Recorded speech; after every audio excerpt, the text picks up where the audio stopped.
Denzer and Jonathan, welcome to Mediation. I'm so glad you're here. And before we get started, I want to offer you both a snack. Okay. Anybody hungry? No thanks. Okay. So here's what we're going to do today. I'm going to ask each of you to tell me what brought us here today. While one person is talking, I'll take notes and ask questions and kind of summarize what I hear as we go. And the other person can just sit back, relax, and listen.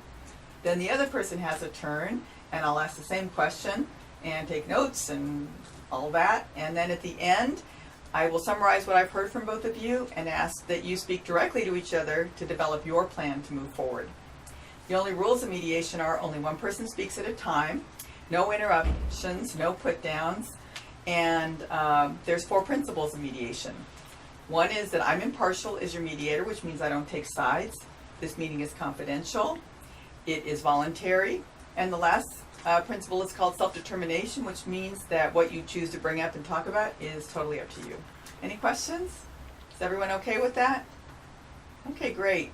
So let's start by just asking who would like to go first and tell me what brought us here today. I'd like to go first. Okay, great. I don't write discipline referrals Okay. unless I'm at the end of my rope and my patience. Mm-hmm. And I have had a problem with Jonathan. He is so talented, but he won't do anything in my class. I called home, so I tried talking to him, and he's just so good friends with all these people, and he can just turn a classroom upside down. Oh, wow. So what I hear you saying is that you don't like to write discipline referrals, but you're feeling like you're at the end of your rope, that Jonathan is very talented, but you don't see him doing anything in class, and you've even called home and talked to him. Right. But he also kind of turns the class, you said upside down? Is that what you said? Yes. I mean, it's when he gets in his moods, which lately has been since spring break. I mean, we've only got like 20 days left of school, and he just keeps me from being able to teach. Oh, wow. So you're saying that he gets in moods, and it's kind of been noticeable since spring break, and that it interferes with your ability to teach. Yeah, it's like he comes in right after lunch on a sugar high and won't sing, won't be in his seat. He's always moving around. He's a tenor, and he's always trying to sit in the alto section or the soprano section with all the girls.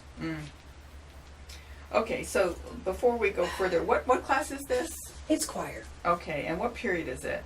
7th, right after lunch. Okay, so he's coming in after lunch. You said he's on a sugar high. He's kind of gets in, moves around the class and sits with people that aren't where he's supposed to be assigned seating. And it's kind of affecting your ability to teach. Yeah, I've got 46 kids in there. Oh, wow, 46. That's a big class, right? Yeah. Okay. How's all this making you feel as a teacher? It makes me wish I could retire like right now. Oh no, you're a great teacher.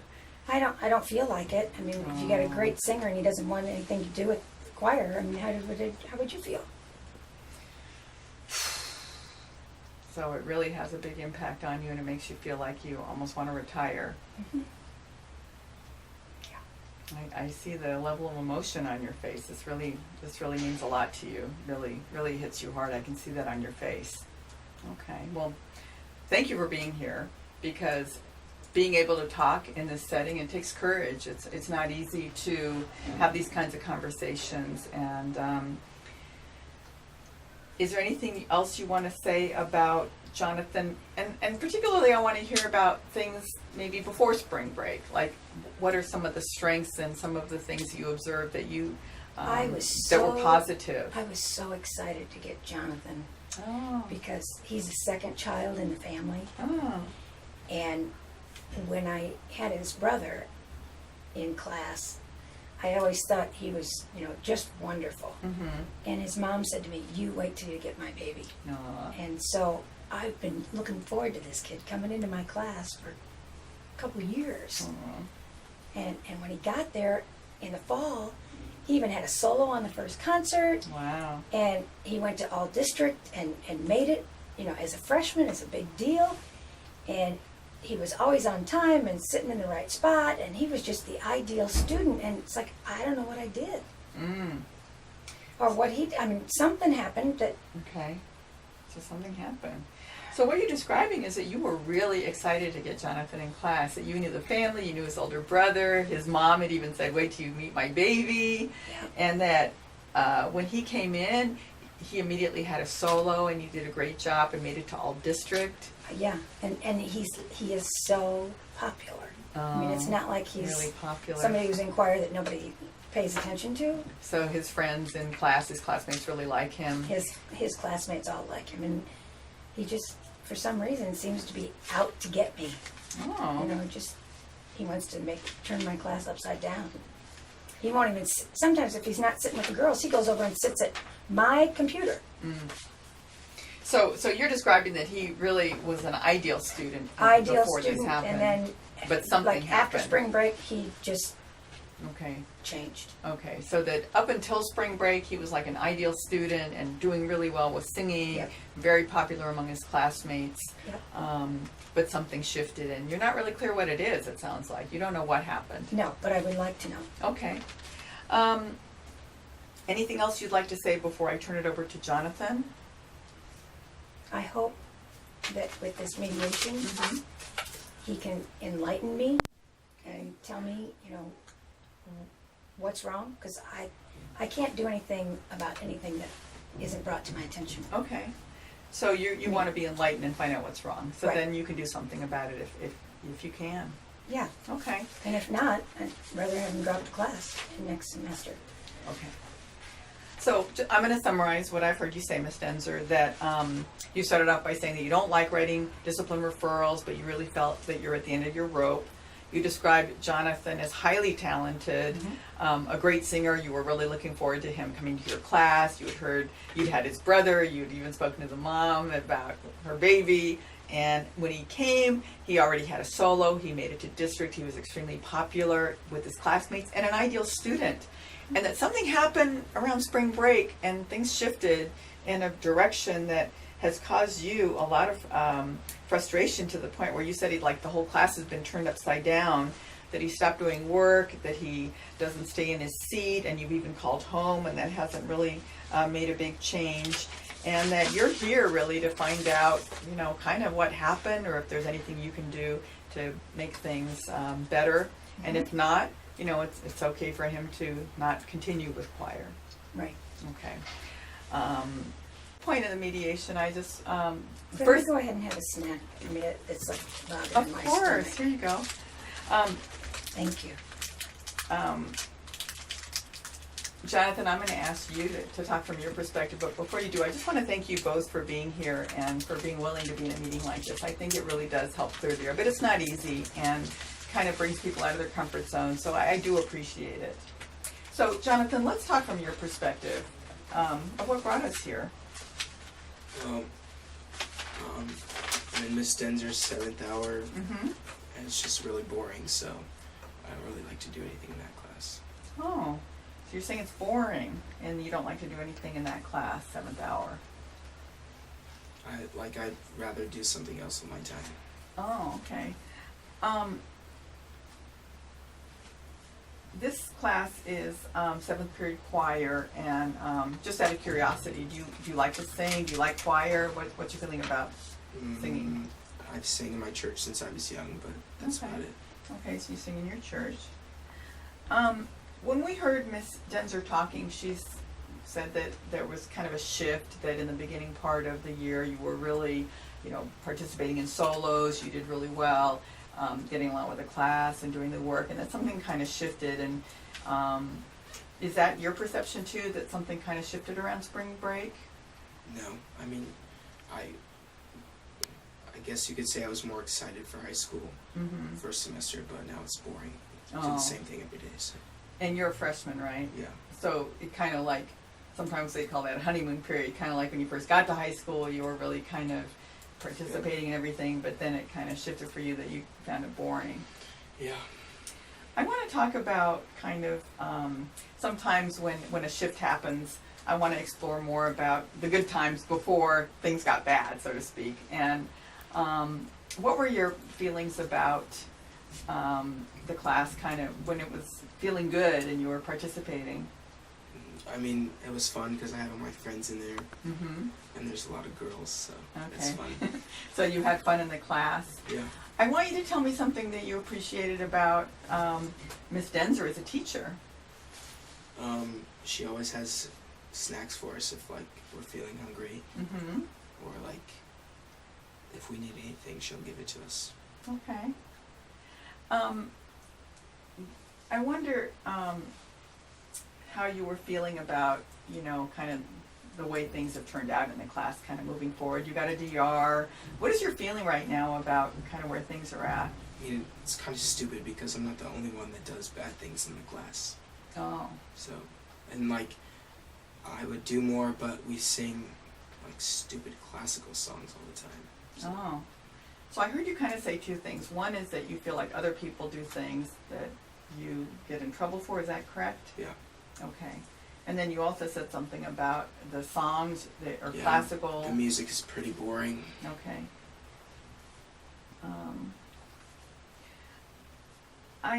When Miss Denzer was talking, I also felt a lot of emotion coming from her. And did just listening to that, did you get any kind of feeling from that? I mean, I feel bad for acting out, but I'm just mad that I'm the only one that got in trouble when other people are talking all the time. Okay, so that's something that you feel really strongly about. That, well, I should ask you: is that something you feel strongly about? Yeah, because Is there any type of example that you'd like to give that would be helpful for Miss Denzer to kind of understand you better? one time she yelled at me because I wasn't in my seat for attendance, Mm-hmm. but Chris comes in all the time late from lunch and he doesn't do anything in that class, so. Okay. Well, I don't really want to talk about kids who aren't here. I guess I want you to be able to help Miss Denzer understand more about kind of where you're coming from in your participation in the class. I mean, is it all because of the boring music, or like on a scale of 1 to 10, you're feeling about other people getting in trouble instead of you? Like, where is that at? Like 10 being really angry. What are we looking at here? Like an 8. Oh, so it really bothers you a lot. Okay. Well, I'm glad you were here to talk about it, because it sounds like, I mean, Miss Denzer talked about a shift. Do you think that might have had something to do with the shift? I mean, I started noticing, like her treating me differently before winter break, and so I guess I was just kind of tired of it. So Oh. I don't do anything in the class anymore. Oh. Would it be you kind of stopped participating because you kind of were I mean, about? if I'm not doing anything in the class, what can she yell at me for? Oh. Sometimes we refer to that as shutting down. Did you shut down? You think? Basically, yeah. Oh. How's that felt for you to shut down?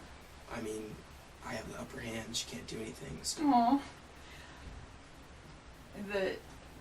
Okay. I want to suggest that, the reason that people come to mediation is with some hope, that maybe by communicating, things can kind of get readjusted and back on track.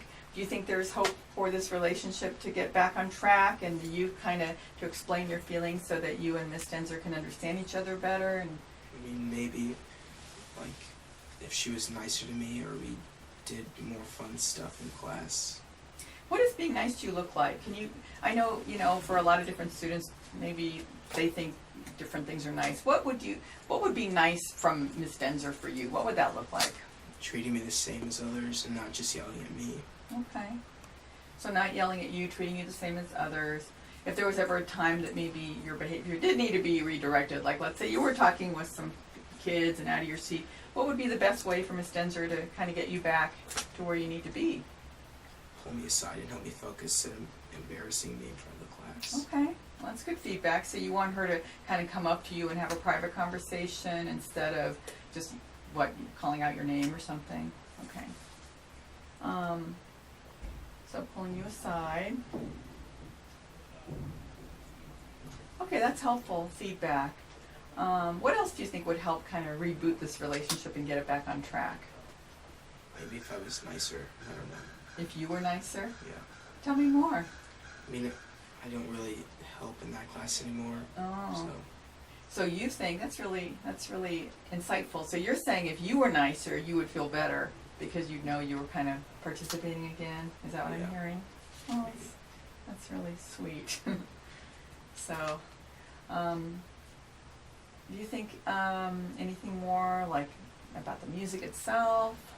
I mean, if we did like more fun music, like more modern music instead of like Beethoven or anything, Okay, like give any examples of some music that you think would be fun? like some rap songs. Okay. Yeah, we should do rap songs. Okay. So you'd like to see some rap songs, Yeah. and not like the classical stuff all Yeah, the time. that's Okay. boring. Good feedback. Okay, so I'm going to kind of summarize what we've said so far, Jonathan. You started off saying, hey, the class was boring, and that you'd rather do something else. And that you sing a lot in your choir and things like that. You said that, as a teacher, Ms. Denzer is, gives snacks out and things like that, but that you found the classical music kind of boring. But then as we kind of kept talking, we found some more insights that it really was other people not getting in trouble for the same thing you were doing, and that, like on a scale of 1 to 10, that was like an 8. That really bothered you, that you felt like you were getting in trouble for things other kids did, and that really what would be helpful for you if you are like doing something you shouldn't be doing is for Ms. Denzer to kind of pull you aside. And you also thought that maybe if the music were mixed up a little bit, like using rap songs and not just the classical, that would help you re-engage. And you also said something really insightful, and that is that if you were nicer and you started helping again, that would help things. So those are some really, really good insights. Is there anything else you would like us to understand while we're here before I kind of invite you to speak to each other? No. Okay. Well, again, thank you both for being here. So I'm going to summarize what I've heard. Basically, I heard about a very talented singer, somebody who sings in church, somebody who has an older brother who's also been in this program. So Miss Denzer was prepared for you to come on that first day, and you delivered by participating in solos and participating at state. She called you the ideal student, and you were popular with the classmates and just doing everything great. And then around spring break, she observed just a change and a shift. And as we kept talking, it kind of got revealed that you liked the class and the snacks and things like that, but you were feeling really bad because you felt other kids were not getting in trouble for the things you were getting in trouble for. And you were also getting kind of bored with the music itself because a lot of classical music was playing. And so what you had thought was that maybe you would feel better and kind of get to reboot the relationship if Miss Denzer kind of talked to you privately rather than kind of calling out your name. And also maybe mixing up the music a little more with rap. And also that you yourself could work on being nicer in the class and participating more. So I think we learned a lot. I guess before I open it up, I just want to ask you one thing that I didn't ask before, and that is when Ms. Denzer, did kind of call you out or give you DRs, how did it make you feel as a person? It was embarrassing. Okay, so you thought that was embarrassing. That's good insight too. Okay. All right. It sounds like you don't want to be embarrassed in the class, and that's good for us to understand as well. So at this point, I'd like to invite you both to speak directly to each other. I know you like to sing, and I know that there's been some wonderful connections in the past between the two of you. And so please, you can speak directly to each other and develop your plans to move forward. Jonathan, I'm sorry. You're right. I hold you to a higher standard than others. Just because I see so much potential, and for me to have somebody that has your quality come through, I just didn't realize that I was embarrassing you and being unfair. And I promise you that I will not say your name out loud. If I need to help you refocus, I'll come over and speak to you. And I'd appreciate that if you'll stay in the class, because you really are very talented. And as for the rap, when I went to school, I never learned anything about rap. I learned about Western European music. but I'm willing to try. And maybe if you can give me some songs, I can try to find music for it, and I'll do my best. And if I can't, maybe I can bring in a guest clinician or something who can do a rap piece. Sorry for acting up in your class and being rude. Is there anything else you'd have me do differently?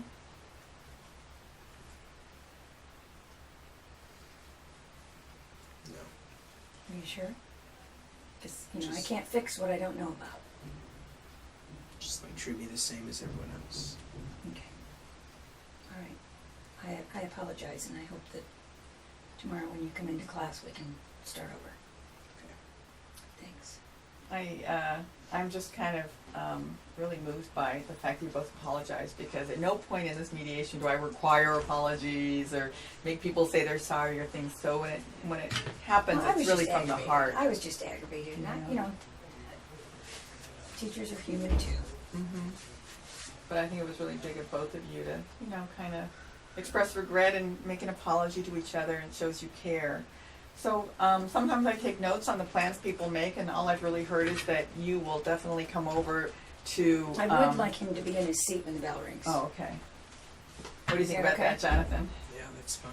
Okay, so Jonathan is going to kind of be in seat when the bell rings.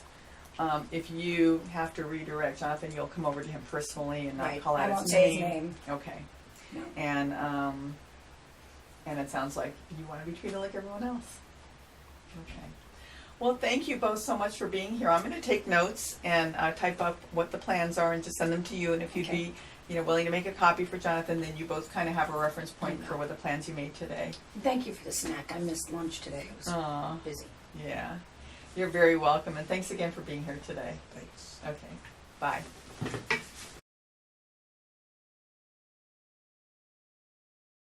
Miss Stenzer and I talked out our conflict because I was able to see how she perceived the way I was acting in class, and she was able to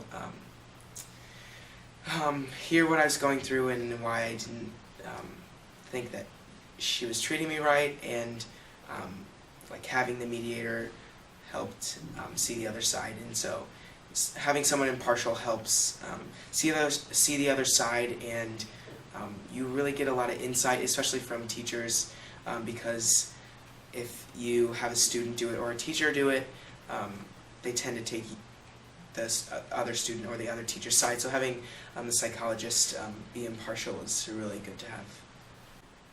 Having been a teacher for 32 years, it's really been nice to have mediation as an option. In the past, if I get frustrated with a student or had a problem with a student, I could call home and meet with that student, but we never really had a resolution where by doing the mediation, sometimes I'd have to take a step backwards and, try to see how the student felt rather than how I felt as a teacher.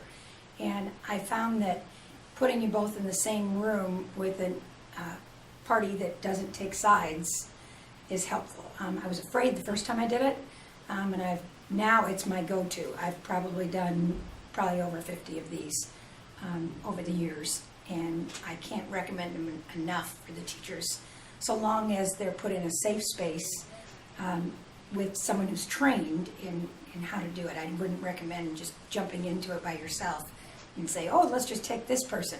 It needs to be somebody who's informed.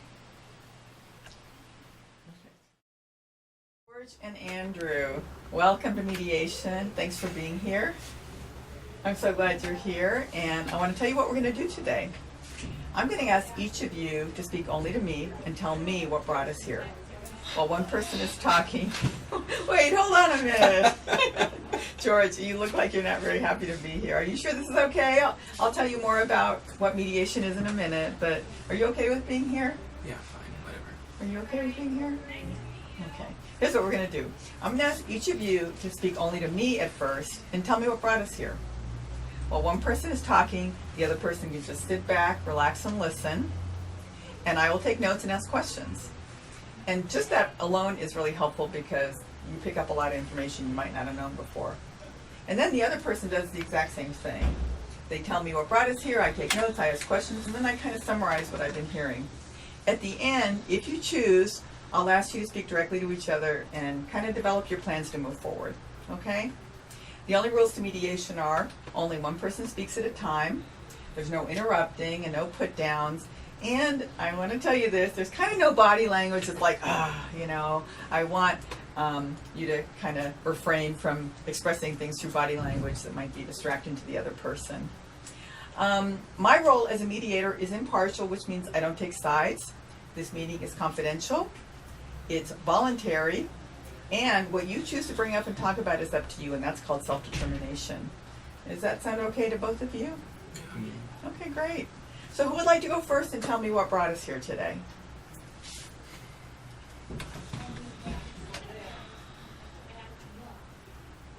I guess I'll go first. Okay, great. Thanks, George. I didn't mean to post the Snapchat and make him upset, but he did. And I was just at the party, and I was having fun, and I thought it'd be fun to just post something. But I didn't mean for it to go as far as it did, but just, I don't know. So what I hear you saying, George, is that you posted something on Snapchat, Yeah. and that was did you say it was at a party? Yeah. And that you didn't mean for it to go as far as it did? Yeah. Okay. Tell me more. Well, he went off at me and texted me and told me all these mean things and hateful things, and I didn't appreciate it, but it's fine. It's Oh my fine. It's gosh. whatever. I wasn't very happy with him, but There's a lot of emotion coming out. So George, you're saying, just so I'm getting clear here, you said you did a Snapchat at a party of George, Yeah. and you didn't mean to, but then he texted you back. Was that after the Snapchat? well, it didn't happen until the next day because he got all mad because other things were affecting him, and he came up the next day and saw the Snapchat, and then everybody else had already seen it, so all of them were making fun of him and calling him out, and then his girlfriend Julie, she got mad at him, and I didn't mean for it to happen like that. I was just trying to have fun, and he then went off and told all these terrible things about me, about how he just hasn't been happy with me and that he just doesn't want to talk to me anymore. So it's fine. I don't care anymore. So you're saying that after it was posted the next day, a lot of people were making fun of him and calling him out, and you were just trying to have fun with it, but then he told others a lot of things that were upsetting to him about it Yeah. and about you. I mean, I haven't talked to him, so everybody tells me that he's mad at me, and he obviously texted me and told me that he was mad at me, but Okay. after that I didn't want to talk to him anymore, so I just blocked him and just didn't listen to any of his text messages. So I'm just done. I don't really I feel like we should probably make up, but I don't want to, and if he doesn't want to, so I don't care. I don't even want to be here. Okay, well, hold on a minute, because I'm really impressed with the fact that you are here, and I want to thank you and give you a lot of praise for the fact that you both are sitting here, because that's really big of you. A lot of water under the bridge with what happened with Snapchat and kind of the aftermath of that and their reactions. A lot of other teenagers, it sounds like, were involved with this, and people were mad and so forth. And you know that Andrew was mad at you, you blocked him, things like that. And but I just want to just stop for a minute and not talk about the Snapchat, but I want to ask you about sort of how you know Andrew. How do you know Andrew from? Well, we've been best friends since like 4th grade. Oh, wow. We've been friends for a while now, but we went to different middle schools, so that kind of grew us apart. But then he moved back over here, and now we go to Centennial, and I don't know. So you were best friends in 4th grade. Did you go to each other's houses and things like that? Yeah, we used to hang out and shoot hoops and just Oh, wow. chill all the time. We used to play video games, but it's whatever. It doesn't happen as often. I mean, we just go to parties and see each other at school. So. Okay, so you were best friends in 4th grade. Then in middle school, you kind of grew apart. But then Andrew moved back, and so you had a lot of things that you did together back when, the shooting hoops and just chilling and things like that. Yeah. What did you like about Andrew? Like kind of when you were closer, when you were best friends. What did you like most about being with Andrew? He was funny, I guess. Funny. I mean, he was nice. He always got what I was trying to say, which was nice. Aw. Because a lot of people don't get it, They just are more stupid, and we like to do the same things, I guess. But I don't know. So you're saying that he was funny, Yeah. he was nice, that he got what you were trying to say, and that you like to do the same things, a lot of the same things. Yeah. Okay. How has all this felt lately, George? You know, all this kind of Snapchat and the aftermath. How has it made you feel? I don't know. I feel like we've been distant since middle school, and when we came back to Centennial, he kind of had changed as a person, and I wanted to stay friends with him, but it was kind of hard because he just, I don't know, he's changed. He wants to just go out and party all the time, and I don't want to party, and he has a girlfriend and I don't, and I don't know, it's just, we don't have the same interests anymore, so I guess it's okay that we grow apart, but I feel like we should probably not. I don't know how to feel. Okay, so it sounds like you really did kind of want to reconnect with him, but you saw that things were different, and you know, you kind of had different activities you were doing. He had a girlfriend, you didn't, things like that. Yeah. Okay. I really want to thank you for sharing with us, you know, about kind of what brought us here in terms of the Snapchat thing. And it sounds like, going back to that you were trying to have fun, that you didn't mean to, you know, hurt him or anger him or something like that. Yeah. And that, you know, it kind of became a bigger thing than you intended. Yeah, he just got mad really quickly, and I just didn't appreciate that, so I'm not going to talk to him if he doesn't want to deal with me, because it's not like we were really best friends once we came back to Centennial. I mean, it's been kind of forced here lately, so I don't know. I mean, I feel bad, so I felt like I needed to be here because I feel bad about it. Okay, so you feel bad about the Snapchat thing, but you also understand that maybe things have changed in the relationship, and you understand that as well. Yeah. Okay. Is there anything else you would like to say, George, about anything before I turn it over to Andrew? No, I mean, I'm sorry. Aw, That's it. what are you sorry for? I didn't mean to mess everything up. I mean, he had a girlfriend, and I feel like they're struggling now, so I apologize, but Okay. it wasn't nice what he said to me. It hurt a lot. Okay. So what you're saying is that you're sorry and that you do apologize. And I just want to say that nobody is ever forced in these mediations to apologize. So usually when people say it, it comes from the heart. So that's really big of you to apologize and say you're sorry. And you know, you're also saying that, you know, you felt hurt by, well, I don't know if you were hurt, but you felt something from the stuff that Andrew did back. But we'll hear from Andrew in a minute. But thank you for sharing yourself so openly and you know, your honesty about everything. And okay, so just to summarize, George, it sounds like there was a Snapchat at a party. You didn't mean to do it. I'm assuming you caught Andrew doing some things that weren't very flattering because people made fun of him and called him out, and you didn't mean for that to happen. So the next day there was a lot of other people involved. A lot of people were mad. You blocked, and some things were said to you from Andrew that you didn't like, and you were like, I'm done. You blocked him from social media. But then when we were talking about sort of your history, you said that in 4th grade you were best friends. You actually hung out at each other's houses. You shoot hoops. You liked to chill together. But then in middle school you grew apart. And when you came back to Centennial, you saw that, you know, some things had changed. But when you think back on your relationship, you said that he was funny, he was nice, that he got what you were trying to say, and you were maybe thinking that things would come together in high school, but that you saw that, you know, he changed and you kind of grew apart, and he had a girlfriend now and you didn't, and just things like that. And maybe he liked doing different activities. But you also said you're sorry, and that you apologized for the Snapchat, and I said that was really big of you. Okay. So at this point, I would like to turn it over to Andrew and let him talk about what brought us here. Well, and before you even start, I just want to say again, thank you both for being here and for giving Mediation a chance, because it takes a lot of courage to sit here in a meeting like this. Okay. Hold on, before we go. George, are you okay over there? You seem a little sad. Are you Yeah. okay? I'm fine. Okay. All right, Andrew, let's talk from your perspective of what brought us here. last Saturday we were at a party, Mm-hmm. and I did some things, and George showed everyone, Mm-hmm. and my girlfriend saw it. So Oh. And then so you're saying the last Saturday you were at a party, and you did some things, and George showed it, and it got you in trouble with your girlfriend. Yeah. Okay. And then my parents found out, so now I'm grounded. Oh. Okay. How did all that make you feel?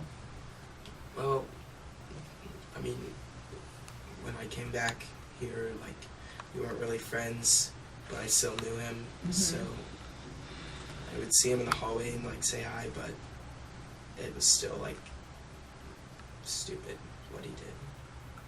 So, just to be clear, like, when you say when I came back, you mean when you came back to When I moved high back, school? yeah. You saw him, and did you feel like you wanted to reconnect with him at that time, or? Yeah, but he hung out with different people. It was, Oh. like, weird, so. It sounds like you got grounded, you got in trouble with your girlfriend and things like that. How are you feeling about the situation just by listening to what George had to say just now? I mean, what he did was wrong. Like, Mhm. what I do with my time is my business. Like, he shouldn't be meddling in what I do, so. Okay, so you're really feeling like that was your business, Yeah, and you shouldn't have been meddling, you shouldn't have put things out there on Snapchat? yeah. Okay. I always like to get kind of the history of a relationship too. So like, if we were to take a camera and rewind the camera to the time before this conflict happened with kind of you and George, what would that look like? Like when things were better before this conflict? In high school, or like way Or before? any time. You can answer it any way you Well, want. We played Little League together in 4th grade, Mm. and so we became really good friends. And then I moved during middle school, Mhm. and then came back Mhm. this year, my sophomore year, back to Champaign. Mhm. So what did you like about hanging out with George back in the day? He was fun. Mhm. He was really funny, and we'd always go on bike rides all the time, and Mhm. so we'd always go to the park and play basketball. So Okay, so a lot of memories of just having fun. You thought it was funny. You would go on bike rides. You would play basketball. If I summarize what you said, Andrew, I'll just say that, yeah, there was something that happened last Saturday. I was doing some things. George posted about it on Snapchat. I got in trouble with my girlfriend. I got in trouble with my parents, and I feel that you felt that it was kind of meddling on George's part. And you also said that in the past you had a friendship where you did Little League together, but then you moved away and came back. That memories you have of your relationship with George are that he was fun and funny and used to bike ride and play basketball. So I guess at this point in the mediation, I can do one of two things. I can invite you to speak directly to each other to kind of talk about where you want to go from here. Or if you're not comfortable doing that, you can continue to speak to me. But I will ask the question, like, where do you go from here? What would you like to do moving forward? kind of like I would want to put this to rest because it's really stressful and it's kind of annoying. Okay, so you just kind of want to put it to rest. It's stressful and annoying. And do you want to kind of have that conversation directly with George? Not really at this point. Okay. And what about you, George? Did you want to say anything directly to Andrew? I don't know. Again, I'm sorry. I didn't mean to do it. I mean, I'd like to move on too, but I don't know. I wish we could be friends again, but I mean, if you're gonna keep hanging around the same people, maybe not. But I'm sorry. I mean, I want to be friends again. I mean, it's fun hanging out with you, and even though we hang out with other people, that doesn't mean we always have to hang out with them when we're both together. So I'd like to be friends if that's okay. I mean, I'm sorry. Again, I didn't mean to. I mean, just kind of happened. it's good. It's whatever. You know, it sounds like just from the history of the two of you that you had a real connection. You have some real fond memories of each other, and it's weird in life. Sometimes people do things to kind of get the attention of their friends or former friends, and it's not always the best decision. But I'm really proud of you for both being willing to communicate and kind of reveal your feelings. and honor the fact that you had a friendship that was meaningful to both of you, and that despite having different friends now, that you still honor that connection. So that's really impressive. So anything else anyone would like to say before we kind of bring the mediation to an end? I'm good. Okay. Well, thanks so much for being here. Okay, great. Bye. Thanks. It's nice to hear him talk about it too, because after I blocked him, it was hard to keep in contact. So I think it was really helpful, and made it a lot easier, I think, on both of us to just resolve the solution quickly. The student mediation helped resolve my issue with George, and I think it was good that we talked it out with someone else who was impartial rather than fighting about it, and that way we were able to see the other side without just fighting and yelling and not really getting any insight to it.